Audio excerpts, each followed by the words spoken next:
नमस्कार, मैं नेहा मोदी। अब वक्त हो चला है प्राइम टाइम बुलेटिन का। सबसे पहले नजर डालते हैं आज की हेडलाइंस पर। आतंकवाद के खिलाफ मोदी सरकार का ऑपरेशन सिंदूर, 9 आतंकी ठिकानों पर दगे मिसाइल, देश भर में जश्न को लेकर आतिशबाजी।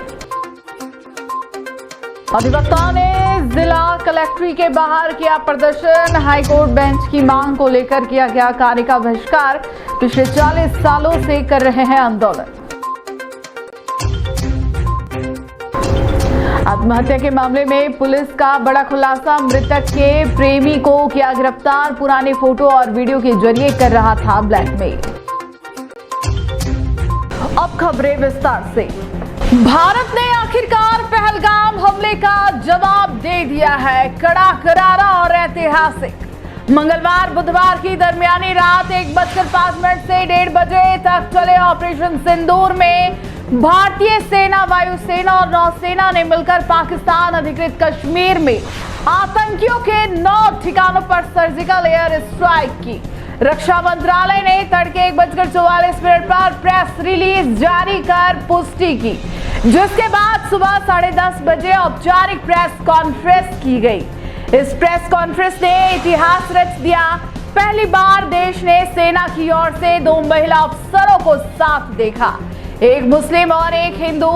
कर्नल सोफिया कुरैशी भारतीय सेना और विंग कमांडर व्योमिका सिंह भारतीय वायुसेना ने मीडिया को पूरे ऑपरेशन की ब्रीफिंग दी। इसके साथ विदेश सचिव विक्रम मिस्त्री भी मौजूद रहे। ब्रीफिंग में बताया गया कि यह हमला केवल आतंकी ठिकानों को लक्ष्य कर किया गया, ना पाकिस्तानी सेना को नुकसान पहुंचाया गया और ना ही आम नागरिकों को। ऑपरेशन सिंदूर पूरी तरह सटीक, नियंत्रित और नैतिक युद्ध नीति के तहत अंजाम दिया गया। कर्नल सोफिया और विंग कमांडर व्योमिका ने उन ठिकानों की जानकारी दी जहां आतंकी प्रशिक्षण लेते थे। सवाई नाला, मुजफ्फराबाद, कोटली, गुरपुर, अब्बास कैंप, बरनाला, भीमबर और सैदना बिलाल कैंप जैसे अड्डों को नष्ट किया गया। इन्हीं ठिकानों पर लश्कर-ए-तैयबा के आतंकी ट्रेनिंग लेते थे, जिन्होंने गुलमर्ग, सोनमर्ग और पहलगाम हमलों को अंजाम दिया। विदेश सचिव विक्रम मिस्त्री ने पाकिस्तान पर सीधा आरोप लगाया, आतंकी अब भी पाकिस्तान में महफूज है, लेकिन भारत अब चुप नहीं बैठेगा। 1971 के बाद युद्ध के यह पहला मौका है जब तीनों सेनाओं ने एक साथ इस पैमाने पर कार्रवाई की है। ऑपरेशन सिंदूर भारत की बदलती सैन्य रणनीति का प्रतीक बन गया है। यह सिर्फ बदला नहीं, एक संदेश है। भारत अब न सिर्फ जवाब देगा, बल्कि दुश्मन को उसकी जमीन पर ही रोकेगा।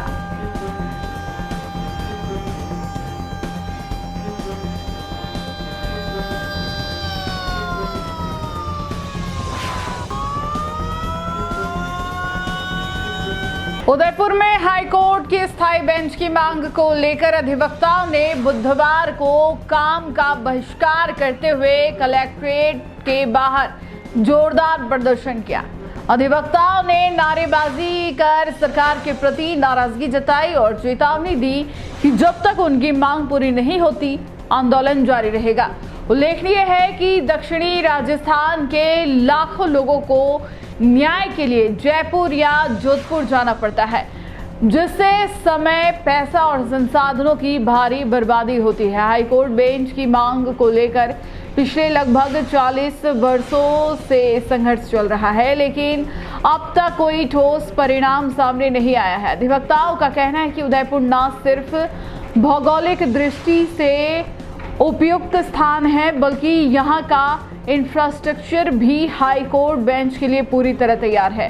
क्षेत्रीय संतुलन और न्यायिक सुलभता की दृष्टि से यह कदम जरूरी है। प्रदर्शन के दौरान अधिवक्ताओं ने कलेक्ट्रेट को ज्ञापन भी सौंपा और भविष्य में आंदोलन को और तेज करने की चेतावनी दी।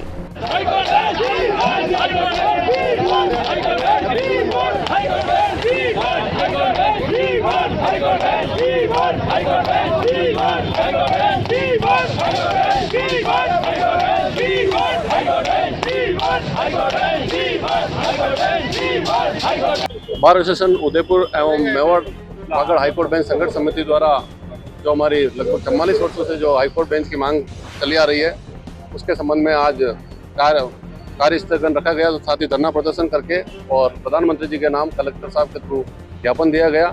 साथ ही साथ हमने ये भी मांग रखी कि अगर हमारी ये मांग अगर जल्द से जल्द पूरी नहीं हुई तो आगामी जो हमारी मेवाड़ हाईकोर्ट बेंच संघर्ष समिति है उसकी 24/5 को बैठक करके और इस आंदोलन को और कैसे तीव्र किया जा सके, कैसे उग्र रूप दिया जा सके, इसके संदर्भ में भी हमने रणनीति बनाई है और उस पर हम आगे काम करेंगे। और कलेक्टर साहब से निवेदन किया है कि हमारा जो पहले जो आप बार बार कहते हो कि ज्ञापन वहाँ तक पहुँचानी, तो हम ये सुनिश्चित करें कि इस बार हम जो आपको ज्ञापन दे रहे हैं वो कम से कम प्रधानमंत्री जी तक पहुँचे और उनके संज्ञान में आवे। और उसके बाद हम प्रयास करेंगे कि आगे जयपुर और दिल्ली तक हमारी बात कैसे पहुँचाई जाए, वो मेवाड़ हाईकोर्ट बेंच संघर्ष समिति और जिला संघर्ष समिति के साथ संयोजन करके हम इस पर आगे बढ़ें। डूंगरपुर जिले के शिवराजपुर गांव से एक सनसनीखेज मामला सामने आया है, जहां 18 अप्रैल 2025 को नेहा प्रजापति ने कुएं में कूदकर अपनी जान दे दी। इस मामले में पुलिस ने आरोपी मनोज चौबीसा को गिरफ्तार किया है। प्राप्त जानकारी के अनुसार घटना के दिन गांव के एक व्यक्ति को कुएं के पास मोबाइल फोन मिला। जब फोन मालिक का पता किया गया तो वह नेहा का निकला। परिजन उसे ढूंढते हुए कुएं तक पहुंचे, जहां नेहा का शव पानी में तैरता मिला। उसे अस्पताल में ले जाया गया, जहां डॉक्टरों ने मृत घोषित कर दिया। मृतका के पिता नारायण प्रजापति ने रिपोर्ट दर्ज की। नेहा को आत्महत्या के लिए मजबूर किया गया। पुलिस ने मामला दर्ज कर गहन जांच शुरू की। कॉल डिटेल, मोबाइल डाटा व मृतका की सहेलियों के बयान के आधार पर पता चला कि नेहा का आरोपी मनोज से पूर्व में प्रेम संबंध था। शादी के बाद नेहा ने मनोज से दूरी बना ली थी, परंतु मनोज उसके आपत्तिजनक वीडियो और फोटो के जरिए उसे लगातार ब्लैकमेल कर रहा था। मनोवैज्ञानिक पूछताछ में आरोपी ने अपना जुर्म कबूल कर लिया है। पुलिस अधीक्षक मोनिका सेन के निर्देशन में त्वरित कार्रवाई कर आरोपी को गिरफ्तार कर लिया गया है। मामले की जांच जारी है।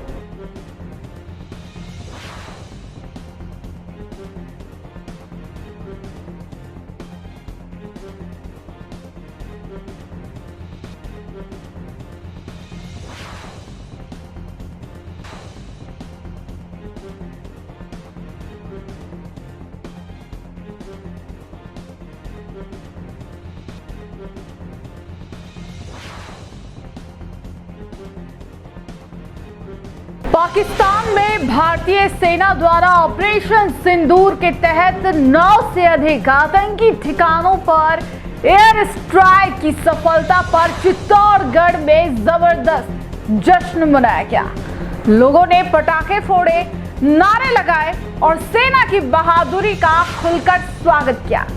पाकिस्तान में भारतीय सेना द्वारा चलाए गए ऑपरेशन सिंदूर में 9 से अधिक आतंकी ठिकानों को तबाह करने की खबर के बाद पूरे देश में उत्साह की लहर दौड़ गई। चित्तौड़गढ़ में भी यह जोश चरम पर दिखा, जहां चित्तौड़ी आठम महोत्सव समिति और दुर्गा वाहिनी के सैकड़ों कार्यकर्ता कलेक्ट्री चौराहे पर जमा हुए और भारतीय सेना की बहादुरी का जोरदार स्वागत किया। लोगों ने भारतीय सेना जिंदाबाद और भारत माता की जय जैसे देशभक्ति नारों से माहौल को सराबोर कर दिया। पाकिस्तान मुर्दाबाद और आतंकवाद मुर्दाबाद के नारों ने पूरे चौराहे को गुंजा दिया। चित्तौड़ी आठम महोत्सव समिति के अध्यक्ष मुकेश नाहटा ने कहा, सरकार ने जो कहा वो करके दिखाया। हमें हमारी सेना पर गर्व है। जरूरत पड़ी तो हम भी देश की रक्षा के लिए बॉर्डर पर जाने को तैयार हैं। उन्होंने बताया कि यह एयर स्ट्राइक करीब 15 दिन की तैयारी के बाद देर रात की गई थी, जिनमें 9 से ज्यादा आतंकी ठिकानों को निशाना बनाया गया। दुर्गा वाहिनी की प्रदेश संयोजिका लता पांड्या ने कहा, भारतीय सेना ने आतंकवाद के खिलाफ जिस तरह से कार्रवाई की है वह हर भारतीय के लिए गर्व का विषय है। यह उन लोगों को श्रद्धांजलि है जिन्होंने आतंकवाद के कारण अपने प्रियजनों को खोया। मुकेश नाहटा ने प्रधानमंत्री की भूमिका की भी तारीफ करते हुए कहा कि उन्होंने देश से जो वादा किया उसे निभाया है। सरकार के इस साहसिक फैसले के साथ पूरा देश, विशेषकर युवा वर्ग खड़ा है। और हर हाल में सेना का समर्थन करने को तैयार है।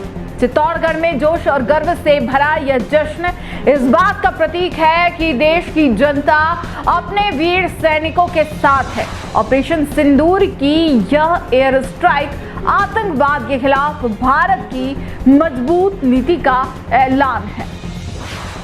जय हिंद की सेना। ऑपरेशन सिंदूर सफल हुआ। हमारे वीर जवानों ने पाकिस्तान की धरती पर जो आतंकवाद को बढ़ावा दे रहे थे आतंकवादी, जिन्होंने पहलगाम में बेकसूर लोगों को जिंदा मार दिया गया, हमारी बहनों का सिंदूर उजाड़ दिया गया। ऑपरेशन सिंदूर सफल हुआ और सैकड़ों की संख्या में आतंकवादियों की कब्रगाह बना दी गई। आतंकवादी ठिकानों को ध्वस्त कर दिया गया। आतंकवादी ने कहा था बहन से कि जा मोदी को बता देना, तो उनको नहीं पता ये बाप का बाप है। पहले भी माकूल जवाब दिया था और अभी भी पाकिस्तान की धरती में पनप रहे ठिकानों को ध्वस्त कर दिया। आज हम देश की सेना को भी सैल्यूट करते हैं, पूरा देश कर रहा है और माननीय प्रधानमंत्री जी का भी आभार प्रकट करते हैं कि उन्होंने, मुझे लगता है इन दिनों में उनको एक एक रात और एक एक दिन कैसे गुजारा होगा। आज उनको सुकून मिला होगा कि उन सुहाग जो उजड़ गए थे, आज उन बहनें भी धन्यवाद प्रकट कर रही है। इस मौके पर देश की सेना का, माननीय प्रधानमंत्री जी का हम बहुत बहुत आभार प्रकट करते हैं। कल जो स्ट्राइक भारत सरकार ने की वो बहुत ही प्रशंसनीय है कि आतंकवादियों का समूल नाश किया है। इन्होंने जो नाम रखा सिंदूर, इन्होंने स्पष्ट कर दिया है कि ये भारत वो भारत है जिन्होंने इसके सम्मान के लिए महाभारत तक भी किया है। ये भारत नया भारत है। ये पानी भी रोकेगा, दवा भी रोकेगा और बम भी फोड़ेगा। ये भारत में जो आज फौजियों ने जो काम किया है, फौजी ने जो काम किया है, हमारे देश की सेना ने जो काम किया है, उस पर हमें गर्व है। ये आतंक के विरुद्ध एक युद्ध, ये युद्ध नहीं है, ये आतंक के विरुद्ध एक न्याय है और आतंक और आतंकवादियों के पहरेदारों के विरुद्ध एक संघर्ष है और उनको एक चेतावनी है कि ये भारत नया भारत है। ये कोई डोजर नहीं भेजेगा। भविष्य में होने वाले कभी भी कोई भी कैसा मामला होगा तो भारत सिर्फ डोजर नहीं भेजेगा, वो मुर्गा नहीं खिलाएगा, वो मारेगा भी। इस पर आज जो कल भारतीय सेना ने जो काम किया, हम सबको गर्व है और उसी में हमें खुशी है कि आतंकवादियों का समूल नाश करने के लिए एक भारत में एक मजबूत सरकार बैठी हुई है। हम सब उनको धन्यवाद, मोदी सरकार का धन्यवाद करने के लिए एकत्रित हुए हैं। केंद्रीय गृह मंत्रालय के निर्देशानुसार बुधवार को प्रदेश के विभिन्न जिलों में सिविल डिफेंस मॉक ड्रिल और ब्लैकआउट अभ्यास आयोजित किया जाएगा। इसी कड़ी में उदयपुर जिले में भी आज शाम 8:45 पर से 9 बजे तक 15 मिनट तक ब्लैकआउट किया जाएगा। इस दौरान पूरे शहर की बिजली और रोशनी से संबंधित उपकरण बंद रखने की अपील की गई है। जिला कलेक्टर नमित मेहता ने आमजन से अपील करते हुए कहा कि जैसे ही ब्लैकआउट की शुरुआत का संकेत देने के लिए सायरन बजे, सभी नागरिक तुरंत अपने घरों की लाइट्स, बिजली से चलने वाली रोशनी की सभी वस्तुएं और वाहनों की हेडलाइट्स आदि बंद कर दे। यह अभ्यास नागरिक सुरक्षा और आपदा प्रबंधन की तैयारियों को परखने के उद्देश्य से किया जा रहा है। प्रशासन की ओर से इसे लेकर पूरी तैयारी कर ली गई है और संबंधित विभागों को आवश्यक दिशा निर्देश जारी किए जा चुके हैं। जिला प्रशासन ने आमजन से सहयोग करते हुए अनुशासन और सतर्कता के साथ इस मॉक ड्रिल में भाग लेने की अपील की है।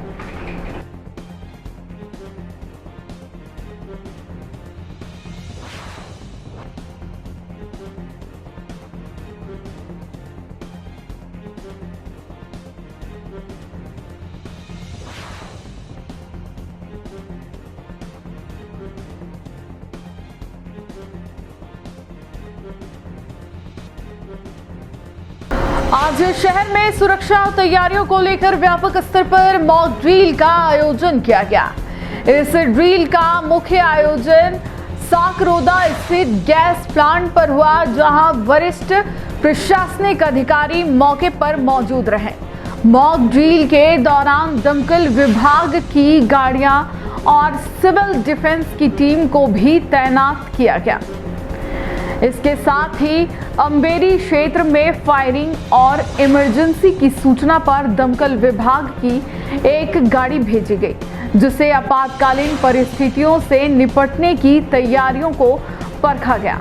उदयपुर के कलेक्टर नमित मेहता ने बताया कि आज रात 8:45 से 9 बजे तक शहर में ब्लैकआउट रहेगा। उन्होंने सभी नागरिकों से अपील की कि वे इस दौरान अपनी लाइटें बंद रखें, ताकि आपातकालीन परिस्थितियों में सभी सुरक्षा प्रणालियों का परीक्षण किया जा सके। वहीं भारत द्वारा पाकिस्तान पर की गई एयर स्ट्राइक के मद्देनजर पंजाब के राज्यपाल गुलाब चंद कटारिया ने 9 मई को प्रस्तावित उदयपुर दौरे को रद्द कर दिया है। भाजपा नेता अतुल चंडालिया ने बताया कि वर्तमान परिस्थितियों को देखते हुए राज्यपाल ने अपना दौरा स्थगित किया है।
वहाँ पे कैजुअलिटी है।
एरिया के अंदर हमने फायर फाइटिंग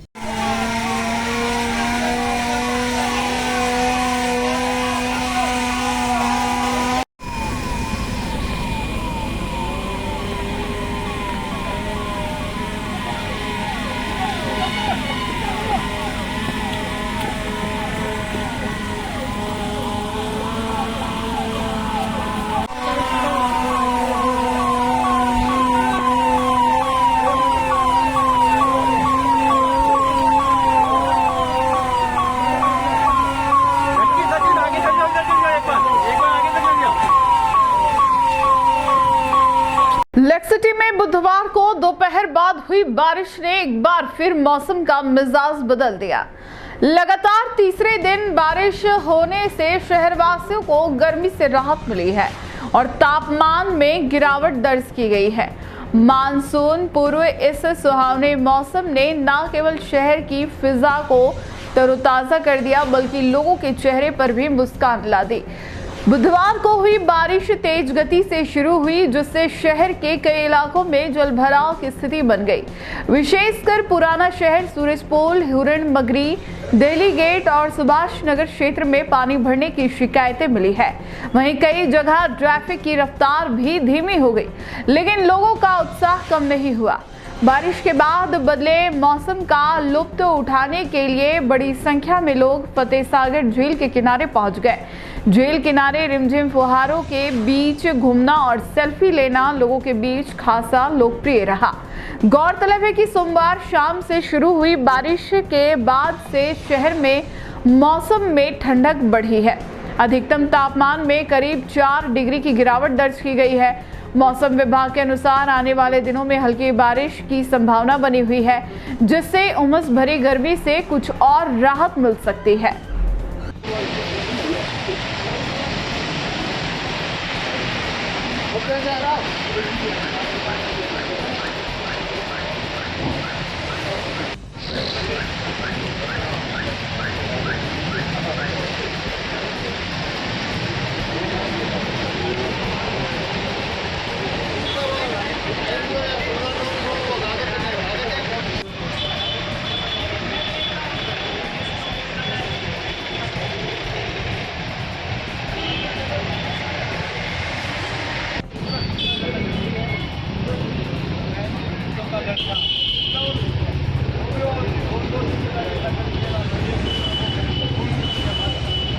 भारत और पाकिस्तान के बीच बढ़ते तनाव के मद्देनजर केंद्र सरकार के निर्देश पर 7 मई को देश भर के कई राज्यों में आपातकालीन मॉक ड्रिल आयोजित की जा रही है। इसी क्रम में उदयपुर संभाग के सबसे बड़े सरकारी अस्पताल महाराणा भोपाल चिकित्सालय में भी व्यापक स्तर पर मॉक ड्रिल की गई। अस्पताल प्रशासन ने संभावित आपातकालीन स्थिति से निपटने के लिए सभी जरूरी तैयारियां पूरी कर ली है। अधीक्षक डॉक्टर RL सुमन ने बताया कि MB हॉस्पिटल को एक आपातकालीन इकाई के रूप में तैयार रखा गया है। हमारे चिकित्सक, नर्सिंग स्टाफ और तकनीकी दल पूरी तरह प्रशिक्षित हैं और किसी भी आपदा की स्थिति में तुरंत कार्रवाई करने में सक्षम है। डॉक्टर सुमन ने बताया कि घायल मरीजों की तुरंत पहचान, प्राथमिक उपचार, विशेष चिकित्सा और ट्रॉमा सेंटर में रेफर करने तक की पूरी प्रक्रिया का अभ्यास किया गया। साथ ही ब्लड बैंक, दवाओं की उपलब्धता, एम्बुलेंस सेवा और अस्पताल में प्रवेश प्रक्रिया की भी जांच की गई। यह मॉक ड्रिल न सिर्फ अस्पताल की तैयारियों की समीक्षा का अवसर था, बल्कि संकट की घड़ी में समूचे सिस्टम के त्वरित रिस्पांस की भी परीक्षा थी। अस्पताल प्रशासन ने आश्वासन किया कि किसी भी आपात परिस्थिति से निपटने के लिए वे पूरी तरह सतर्क और तैयार हैं। पूरे देश में अलर्ट रखा गया है। किस तरह से, क्योंकि उदयपुर संभाग का सबसे बड़ा हॉस्पिटल है, पड़ोसी राज्य से भी मरीज यहाँ पे आते हैं। आपात स्थिति में किस तरह की व्यवस्थाएं यहाँ पे की गई है ताकि जो भी इंजर्ड है उनको टाइम पे इलाज हो पाए? देखिए, जिस तरीके से हम सबको मालूम है कि आज पूरे कंट्री में सिविल डिफेंस की मॉक ड्रिल की जा रही है और इस मॉक ड्रिल के तहत अस्पताल चूंकि एक आपातकालीन परिस्थितियों में कि जो 24/7 का एक डिपार्टमेंट होता है और यहाँ हमको सबसे पहले मुस्तैदी के साथ रहना है। हमने अपने हॉस्पिटल के अंदर सारे इंतजाम कर रखे हैं। किसी तरह की कोई भी आपातकालीन परिस्थिति के लिए हम तैयार हैं और जैसा दिशा निर्देश है राज्य सरकार के, जैसा कल विषय में चीफ सेक्रेटरी महोदय ने निर्देश दिए, उन सब का यहाँ पे पालन किया जाएगा। विशेष तौर पर चिकित्सा की जरूरत कहाँ पड़ती है कि यदि कहीं पे अस्पताल में कोई उस पर मास कैजुअलिटी आ जाती है या कहीं पे रीच करना पड़ता है, उसके लिए हमने इमरजेंसी को हमारी मुस्तैद की है। हमने डॉक्टर्स की टीम एक्स्ट्रा लगा रखी है। हमने बाकी सब हमारे यहाँ में एम्बुलेंस की बाकी सबको उनको मुस्तैद कर रखा है और हम सब ड्यूटी के ऊपर तैयार है। यदि कोई भी परिस्थिति बस कभी कोई जरूरत पड़ती है इस तरीके के लिए तो अस्पताल पूरा 24 घंटे मुस्तैद है इसके लिए। जिले के भिंडर थाना क्षेत्र में एक विवाहिता द्वारा आत्महत्या करने के मामले में चौंकाने वाला खुलासा हुआ है। पुलिस ने मृतका के पति और उसकी प्रेमिका को आत्महत्या के लिए दुष्प्रेरित करने के आरोप में गिरफ्तार किया है। मामला 3 मई 2025 का है, जब वेणीपुरिया थाना कपासन निवासी सुमन कंवर ने जहरीली वस्तु खाकर आत्महत्या कर ली। 4 मई को सुमन के भाई शैतान सिंह ने भिंडर थाने में रिपोर्ट दर्ज करवाई कि उसकी बहन को लगातार प्रताड़ित किया जा रहा था, जिसके चलते उसने यह कदम उठाया। भिंडर थाना पुलिस ने मामला दर्ज कर जांच शुरू की। जिला पुलिस अधीक्षक योगेश गोयल के निर्देश पर अतिरिक्त पुलिस अधीक्षक अंजना सुखवाल और वृत्ताधिकारी राजेंद्र जैन के सुपरविजन में थानाधिकारी पूनाराम के नेतृत्व में एक विशेष टीम बनाई गई। जांच में सामने आया कि सुमन कंवर के पति राजेंद्र सिंह और एक महिला मंजू के बीच पिछले 2 वर्षों से अवैध संबंध थे। सुमन ने कई बार दोनों को समझाने की कोशिश की, लेकिन जब बात नहीं बनी तो मानसिक तनाव के कारण उसने आत्महत्या कर ली। पुलिस ने तकनीकी साक्ष्यों और गुप्त सूचनाओं के आधार पर आरोपी पति राजेंद्र सिंह और उसकी प्रेमिका मंजू को गिरफ्तार कर लिया है। दोनों को न्यायिक हिरासत में भेजा गया है। फिलहाल मामले में आगे की जांच जारी है।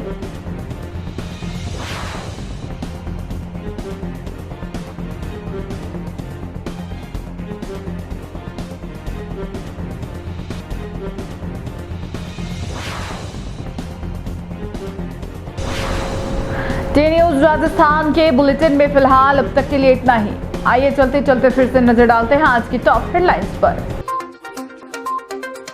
आतंकवाद के खिलाफ मोदी सरकार का ऑपरेशन सिंदूर, 9 आतंकी ठिकानों पर दगे मिसाइल, देश भर में जश्न को लेकर आतिशबाजी।